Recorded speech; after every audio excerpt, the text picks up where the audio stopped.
changes to civil defence happen and happen soon. I call Dr Kennedy Graham. Thank you, Mr Speaker. I rise to convey the Green Party's support to this amendment bill and the extension of the deadline for reporting back. I have not been personally involved in the relevant committee. My colleague Jan Logie has been and is unable to be here, but a quick look through the background and the proposed legislation makes it clear that we must proceed along these lines. The legislation itself, of course, is not exactly earth-shattering in itself, but we are dealing with earth-shattering matters, and so it needs to be taken very seriously. And we need to make sure that the parliamentary and the governmental procedure is much tighter and more rigorous and more proactive for the future, because, as we all know, we're kind of in for it as the years go by. The bill itself, as we know, amends the 2002 Civil Defence Emergency Management Act, and the purpose is to provide that the relevant management strategy, due to expire in January, can remain in place until July 2019. And the reason is simply that more time is needed for the technical advisory group's findings to be considered, and the group was only set up, if I understand it, around about April. So it has not had very much time. The question could be asked as to whether it should have been, as I think my colleague Claire Curran was alluding to, could have been set up earlier, even years earlier. But the Green Party does support the extension. The work is critical, and I just segue from there into the comment that you might expect from me, that the onset of climate change will intensify the emergencies that we experience over the next decades. For example, globally, as I think has been pointed out in earlier examples of this kind of legislation, if we go back 3 decades, 1970s, there were 78 natural disasters per year, 78. Today there are 350.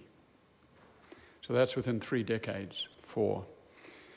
New Zealand is now spending approximately $2 billion a year annually on natural disaster. We go back to the Christchurch earthquakes, Kaikoura, Kapiti floods, Port Hills fires, Edgecombe floods. And it goes beyond that. It's earthquake, floods, fires, and now, as we see around us, literally slips, major slips, unexpected slips, and coastal erosion from sea level rise. So this is the new world that we are in, and it is a new world that we're going to need to adapt to, and our legislative planning is going to have to adapt to that as well.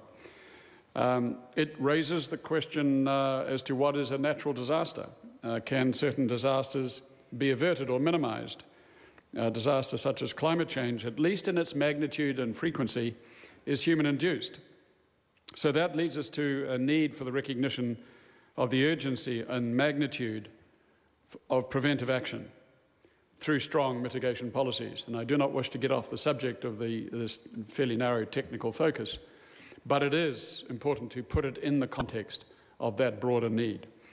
I would just finish by recalling, with a touch of poignancy, the report that I tabled in the House in late, I think it was October, November 2011, about the Christchurch earthquake.